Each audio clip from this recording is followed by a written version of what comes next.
Another advantage of bootstrapping is decisions get made very fast because often you're the only and main decision maker. So there are very few people that can influence or affect the decision, and not in an official way.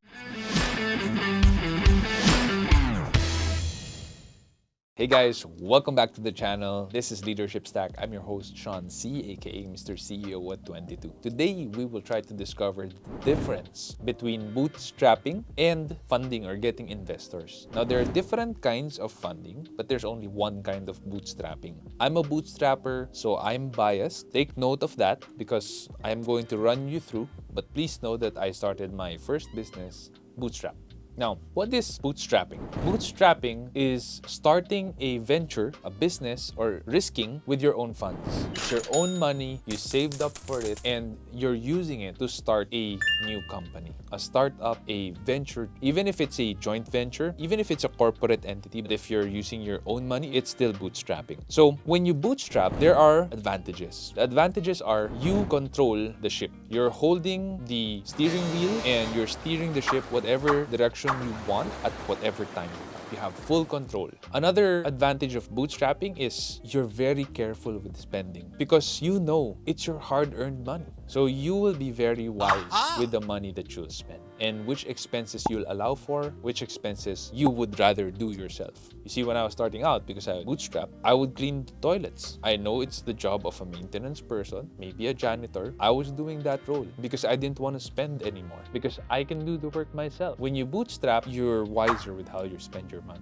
Another advantage of bootstrapping is decisions get made very fast because often you're the only and main decision maker. So there are very few people that can influence or affect the decision, and not in an official way. Another advantage of bootstrapping is there's a lot less stress because there's no one who's going to call you or tell you, hey, when can I make my money back? Hey, why did you make this decision? Hey, did you hire this person? No one is asking you for reports every now and then, just financial statements or financial reports for their returns. No one's asking you for dividends, dividend declaration to them. Things are so much faster when you bootstrap.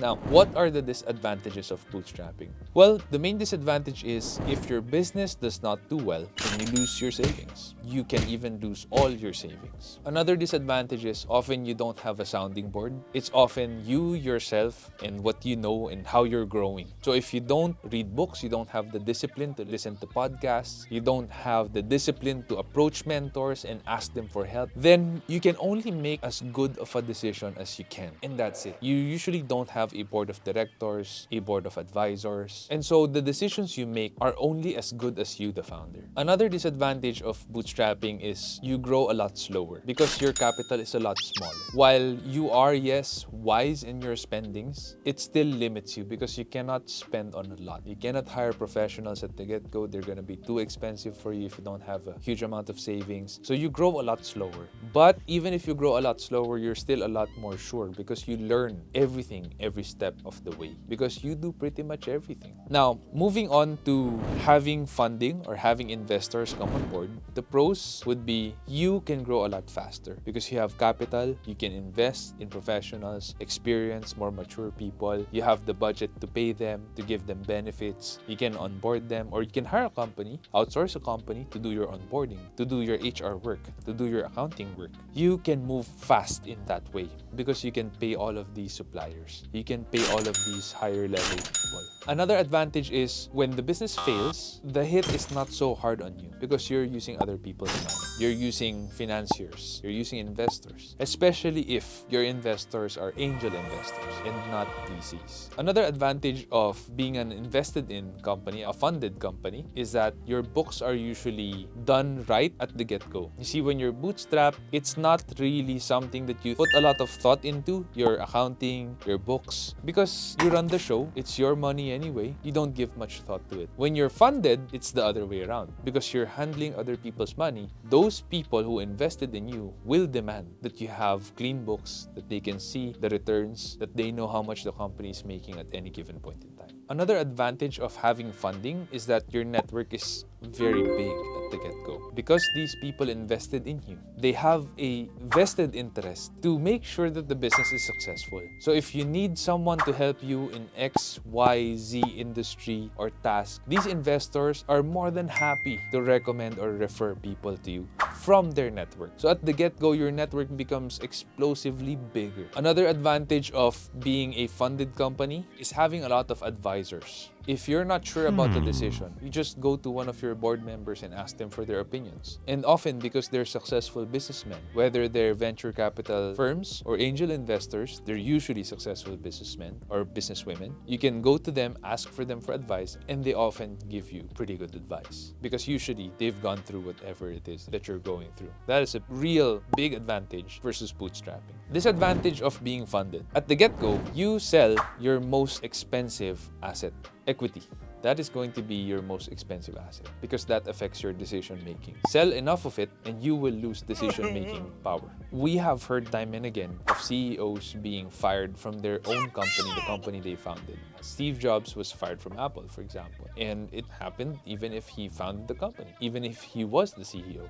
Because the board had majority shares. They had more shares than Steve Jobs did. So if you sell equity, yes, you can make money, but you're selling your ability to make decisions in the company. It's largely the most expensive asset that you can let go of. So that's a very big disadvantage. Another disadvantage is if you don't like the decision of your board mates, you got no choice. if they're majority, they're gonna be the ones who will make the decision for you. So you have to learn how to play politics. You have to learn how to present yourself well and your data well to the board. And you have to learn how to be honest with them. These are things that you don't even think about when you're bootstrapping. Another disadvantage of being funded is that your salary is usually capped by the board. So if you're bootstrapped, you're the CEO and founder, you can declare whatever salary you want because you own the company, it's your shots to call. But when you're funded, it's not your shots to call anymore. If they have shares in the company, then you can only ask for how much salary you want and it has to be approved by the board. It cannot be too big that it would drain the company and burn the runway.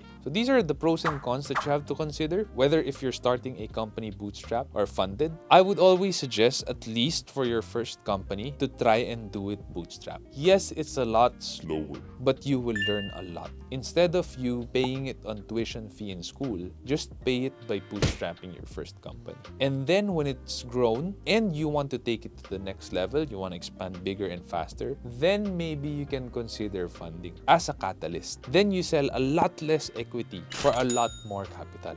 But if you're going to start out getting funding immediately, honestly for me, and I'm biased, I don't think that's a good idea. Because you're going to sell equity, a big chunk of it, for a lot less money. And if the investors are smart, they will think, why would you work that hard? If you only had a small amount of equity anyway, even if you have a really good idea, but if what will be left to the founder is a measly 20, 30, 40%, what's the incentive of the founder to grow it to a significant size? There's not going to be a big incentive anymore. So I suggest if you're going to start a company, start it by bootstrapping, grow it to a significant size, and then if you're open to it, consider funding. But if you want control, if you're already comfortable with your lifestyle, you don't spend so much anyway, retain control and go ahead and fly it bootstrap. SEO Hacker is still 100% owned by me. I have no investors. I've had no partners. I started it by myself, and by God's grace, it's doing well. I've invested in other companies, so I know how it is to be on the other side of the table. I know what to look for in a founder. I know what I can agree with in a certain investment with a startup company or with a scaling company. So the advice I'm giving you comes from both sides, from a bootstrap founder and also an angel investor. I hope this video has brought value to you, and if it has, please do help us out by hitting the subscribe button, the like button, and the bell notification icon. Again, this is your host, Sean C, and I will see you in the next video.